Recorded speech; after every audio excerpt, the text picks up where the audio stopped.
Hi, this is Deborah at the Labyrinth in quarantine. I'm here a few days from Monday through Saturday to just do stuff I need to do. But anyway, today I want to talk about tarot cards and also oracle cards, the difference between the two, and let you know that I can ship priority mail, any product that you need. And we're going to go over the difference between tarot cards and oracle cards. The shipping, by the way, is done through priority mail through the post office, and a small package would be $8.30. So just give a call to the store, 239-939-2769, if you would like to purchase any of these items, and I can ship them to you. And you're welcome to give me a call and discuss them, or if you have any issues, just let me know. So today I want to talk about, and I've been teaching the tarot since 1994. I want to talk about the tarot. The tarot is very difficult, I think. And even being intuitive, I had a really hard time grasping it. It was like going to kindergarten. I couldn't get it. It took me about 6 months, but you can read the cards at face value. And the reason I like the Rider-Waite to start with is because it has all of the symbolism in it, from the elements, the physical, mental, emotional worlds, also the animal kingdom, the vegetable kingdom. It explains how energy works. It really is a powerful deck. It is one of the original decks. So I do teach on this, and once you learn this, you can go to any deck. All of the other decks are the artist's interpretation of the energies. And I just want to show you one thing. This is the deck that I used to read people with. This is the Morgan Greer deck, which is, do I have it? Oh yeah, here it is. This is the Morgan Greer deck. This is a deck that I read the public with, and I've been using this one for over 30 years. And the reason I've been using that is because I was using the Rider-Waite, and a card just disappeared. I mean, really, disappeared. And so I had to get a new deck, and they didn't have it. So I got the Morgan Greer deck, and I just want to show you the difference between the full card on the Morgan Greer and the full card on the Rider-Waite. As you can see, a lot of the symbology is missing. So if I would have started on this deck, I would have missed a lot. So that's why I recommend you use the Rider-Waite to start. And the Rider-Waite, it looks like this, and it comes in many different sizes. It starts off at 24 for the big one, and we even had the itty bitty teeny weeny one. They're really kind of cute.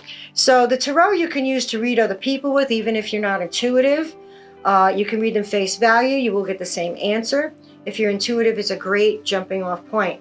But I do recommend a class on the tarot. Also, if you are a little skittish on the tarot, I do have a deck here, and this doesn't mean you're a dummy, so don't get all upset and fly off the handle with the comments. This is a tarot deck and book for dummies. Now, I had purchased this years and years ago, and I found it very helpful because it gives you key points. It also has meanings. It has a nice book in here, and it has a layout sheet. So this is a great starter deck on the correct deck that I think that you should use, is this. And it all comes in a kit. You don't have to get anything else. You don't need to get a thing to put. You have the sheet to put them on, and it tells you exactly what space to put the cards. So I really would recommend that. But if you want to get other tarot decks after you learn that, they come in all different kinds of ideologies and perspectives by different artists. This is the steampunk one, which I think is kind of cool because I like steampunk. They even have, and I collect decks, so I go crazy when they have new decks.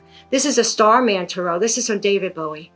And all you Bowie fans that knew of Ziggy Stardust, all you older people out there, you'll be flipping over this because it's the same artist that got with David Bowie and got permission to do these cards. You're not going to see them around too much. So some of your cards, they'll disappear because they're new, they hit the market, and then they leave. Like this one here, the Modern Witch. I don't expect to see this around too much. This is a brand new deck. Nah. We also have the Deviant Moon, which is very popular. Kind of freaks me out, but a lot of people like these, the Deviant Moon Tarot. And then for our hardcore, we got the Golden Dawn. Can't go wrong with the Golden Dawn. Also the Toff deck, which I don't have on the table, but I do have that. And then we got the Hermetic. Now this has a lot of stuff in it. This is really will blow your mind if you really want something more juicy. Now, with the tarot, you have to learn the symbolism, the layout of the card, and then it's a 10-card spread. If you're just starting out, maybe it's a little too much. So you want to go to an oracle deck. Now, an oracle deck is very easy to use. All you do is shuffle them, ask a question in your head and you pull a card. It's really kind of cool. And the Oracle decks come also in many different modalities and thought processes and perspectives. Like, for instance, this is a Native American one. It comes in a hardcover book.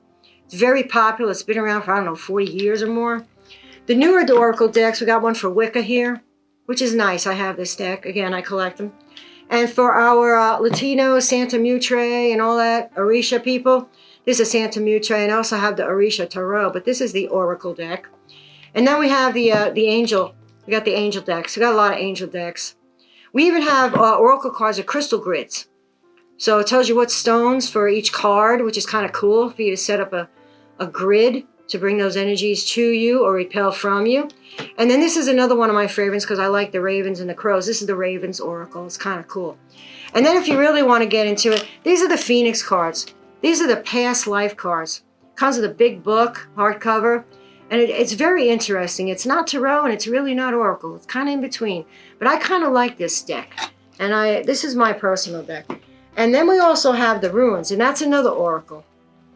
To use these, it has a hardcover book, which I love. And these are the runes here. And what I like about this is mine. I had it. This is the 25th anniversary edition. Well, mine are before the 25th anniversary edition. So what I do when I use these runes, like I'll ask a question. So I'm going to use my cameraman as a guinea pig. And I'm just thinking about him right now. And I'm going to say, okay, show me what I need to see about my cameraman. Okay? And now I pull one. Now this is what I pulled. I pulled that.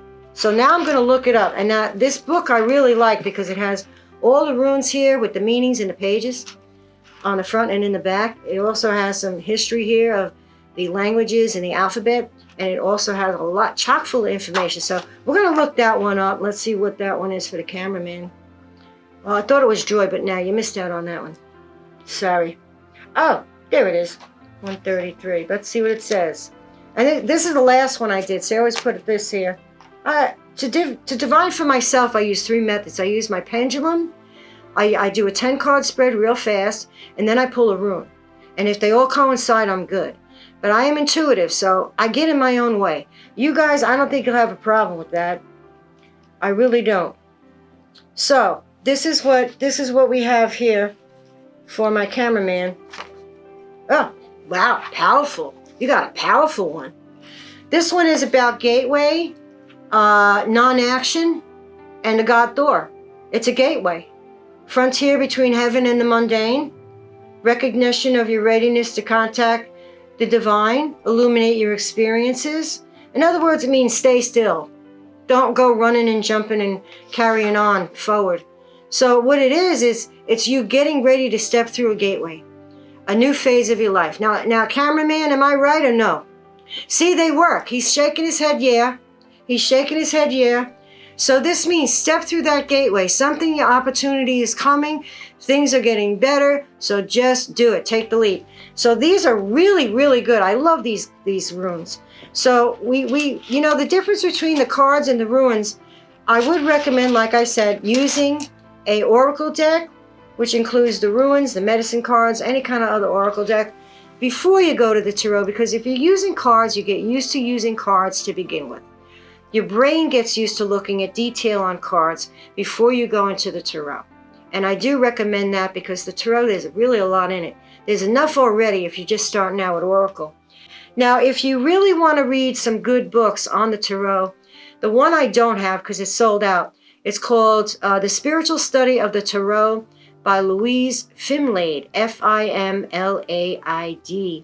And that has all the correspondences in it from the elements, the Kabbalah, all different religions, numerology, the cube of space.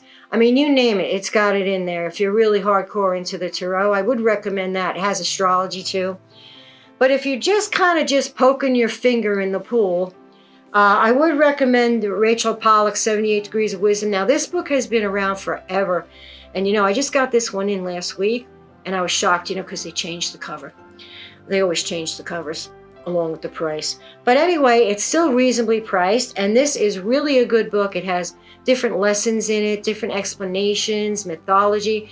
It has all different kinds of things. So those 2 books are the ones I would recommend highly for beginners.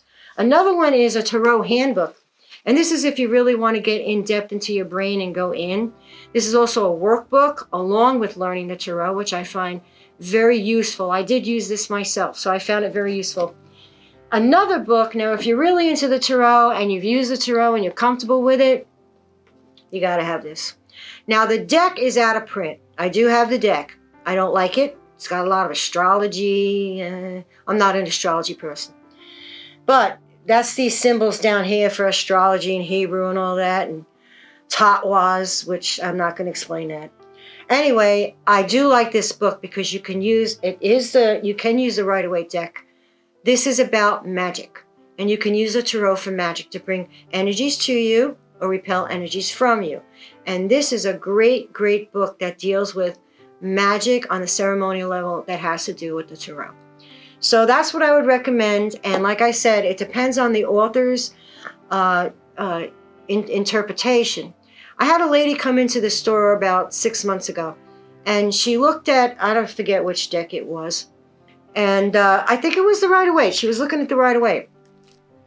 And she said, oh, my friend's been reading me, and it's how she feels. So I think that I'll get the deck to see how I feel. And I went, no. I said, it's not how you feel, it's what it is. It's what the author did, what the author's understanding of the cards and the energies in the cards. It is what it is. It's not how you feel. So I said, hey, you're going to eat tomato soup with a fork? I mean, that's how that goes. You should learn all of the correspondences in this deck. I mean, there's so many. It's not how you feel. It's what the author intended it to be.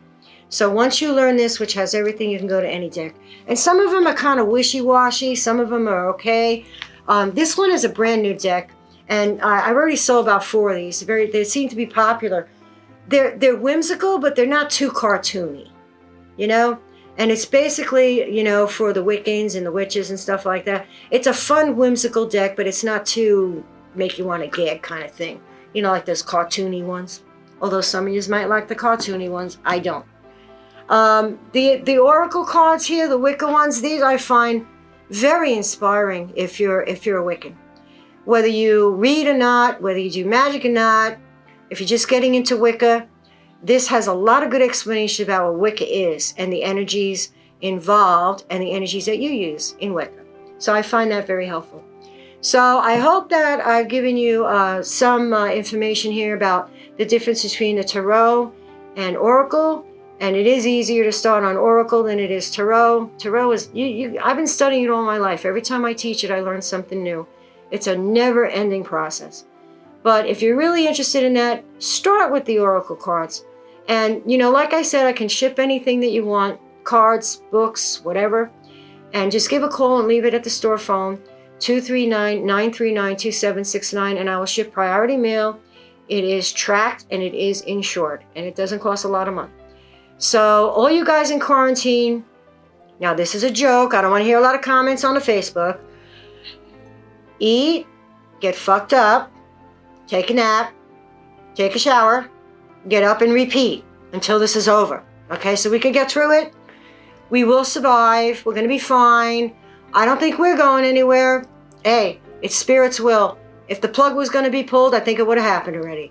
So listen, if you're bored out of your mind, you can call me up. We can chat. Leave a message. I'll call you back. I'm bored too. I'm not used to not talking to nobody. You guys should know that. So listen, stay safe, okay? Try not to kill each other while you're in the quarantine, especially you older married people, because I know what you're going through. And all you retired people, please, please walk away. You got to walk away, ladies. So try to make the best out of it, okay? And call me up if you want to talk, if you feel like you're losing your mind, because I'm losing mine. We could lose our minds together. So you guys stay safe and be well, okay? And God bless all of you.